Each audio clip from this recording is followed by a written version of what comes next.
I was standing in my front yard watching my neighbor's house get auctioned off to strangers while she screamed at the sheriff that I had ruined her life. 3 years of hell, dead animals on my porch, slashed tires, forged HOA complaints, a restraining order she filed against me with fabricated evidence. And it all ended with a property lien I found in a law book at the public library. She thought she was untouchable. She thought wrong. But this story starts the day I moved into my dream home. I bought the house on Maple Ridge Drive in April. A 3-bedroom colonial with a wraparound porch, a backyard that backed up to a creek, and a mortgage I could barely afford. I was 31, freshly divorced, starting over. This house was supposed to be my fresh start, my sanctuary, the place where I'd finally feel safe again. My neighbour, Donna Whitfield, introduced herself on day 1. She brought over a pie, actual homemade apple pie, and stood in my kitchen for 45 minutes telling me about the neighbourhood. Who was nice, who was trouble, which houses had security cameras. She seemed friendly, helpful even. But I had no idea that the welcome pie was a scouting mission. The first incident happened 2 weeks later. I came home from work to find a formal notice from the HOA taped to my front door. Violation, unauthorized exterior modifications. I hadn't modified anything. I called the HOA president, a man named Gerald, who told me Donna had filed the complaint. She said I'd painted my mailbox a non-approved color. My mailbox was the same black it had been when I bought the house. I showed Gerald the listing photos, same mailbox, same color. He dismissed the complaint. I thought it was a misunderstanding. It wasn't. Over the next 3 months, Donna filed 11 HOA complaints against me. My grass was too long. It was 3 inches. The limit was 4. My recycling bin was visible from the street. It was behind my fence, exactly where every other house kept theirs. My porch light was too bright. My car was parked at an improper angle. Each complaint was absurd. Each complaint was dismissed, but each one cost me time, stress, and a formal response. And then things got darker. I woke up one morning to find a dead cat on my front porch. Not a neighborhood stray, this was deliberately placed, arranged. Its eyes were open. There was a note underneath. Unwelcome. I called the police. They took a report. No suspects, no cameras on that side of my house. But I knew. That's when everything changed. I installed security cameras, 4 of them covering every angle.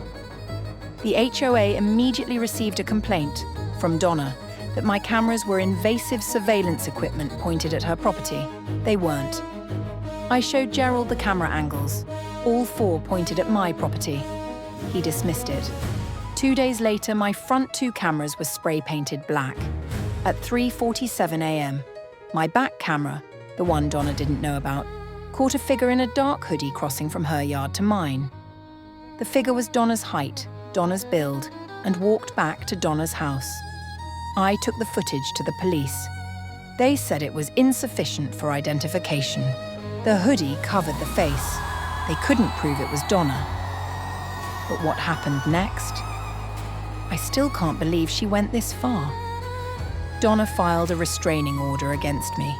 She told the court I had been harassing her, standing on my porch staring at her house for hours, following her to the grocery store, leaving threatening notes on her car. She had evidence, a series of photos showing me standing in my own yard, looking in her direction. A grocery store receipt time-stamped the same day she was there, and a typed note with the words, "You'll be sorry," that she claimed she found on her windshield. The restraining order hearing was surreal. Donna cried on the stand. She was convincing, trembling voice, shaking hands, tears at the right moments. Her lawyer presented the evidence like it was airtight. My lawyer argued that standing in my own yard wasn't harassment, that shopping at the same grocery store was coincidence, and that anyone could have typed that note.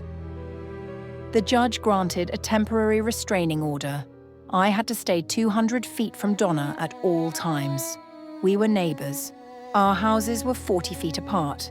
I couldn't legally walk to my own mailbox without potentially violating the order. I spent 2 months living in my own house like a prisoner, timing my movements to avoid being in Donna's line of sight.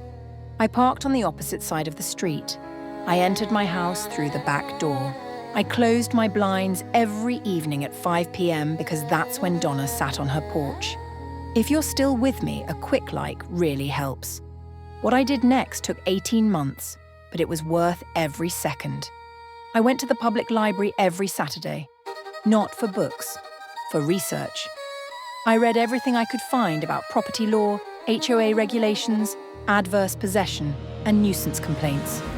I spent hours on legal databases, reading case law, studying precedents, and I started keeping a journal. Every incident, every complaint, every date, time, and detail, photographs, screenshots, audio recordings, everything legal in my state. Then I started investigating Donna herself, not stalking, public records research. And what I found was staggering. Donna had done this before. At her previous address, she'd filed 23 complaints against her neighbour, a retired veteran named Harold, over 2 years. Harold eventually sold his house at a loss and moved to a different state. Before that, she'd driven out another neighbour, a single mother, through the same pattern of complaints, intimidation, and a restraining order. I contacted Harold. He cried on the phone. "I thought I was the only one," he said. "I thought I was going crazy." I contacted the single mother, Maria. Same story, same tactics, same escalation. 3 victims, same predator, same playbook. Then I found the golden ticket. Donna's property had a code enforcement history that she'd been hiding from the HOA. Her backyard shed, a massive structure she'd built 3 years ago, had never been permitted. No building permit, no inspection, no approval. In our county, unpermitted structures on HOA-governed properties trigger automatic fines and can result in a construction lien. But it got better. The shed was built partially on a drainage easement.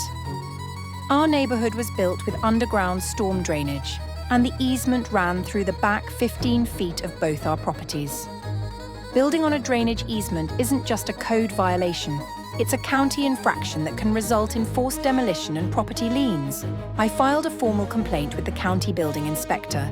Then I filed a complaint with the HOA, using their own bylaws, the same bylaws Donna had weaponized against me for 3 years. Then I filed a complaint with the county drainage authority. The inspections happened within 2 weeks. The shed was unpermitted. It was on the easement. And the inspector found something even worse. Donna had illegally redirected the drainage from her property onto mine, which was the reason my backyard flooded every time it rained. She'd intentionally diverted water to damage my property. The county issued a demolition order for the shed, a $45,000 fine for the drainage violation, and a construction lien on Donna's property. The HOA, using the same bylaws she'd used against me, levied an additional $12,000 in fines for the unpermitted structure. And because Donna had already been paying a second mortgage, the combined liens triggered a default clause.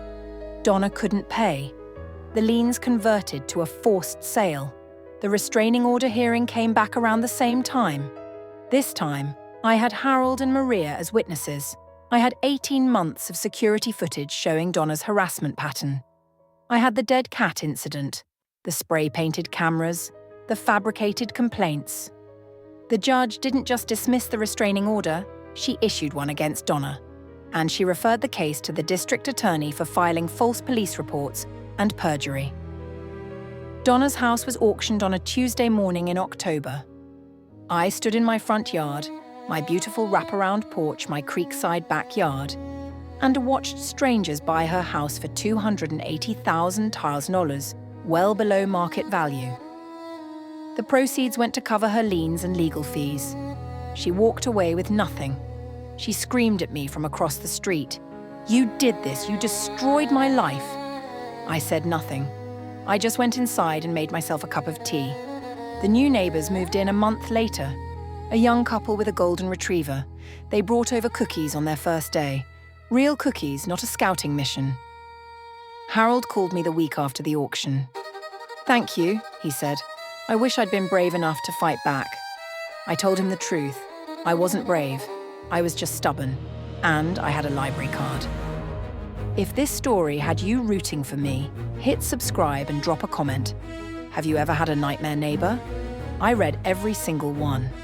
And watch my story about how my husband had a second family. It's absolutely insane.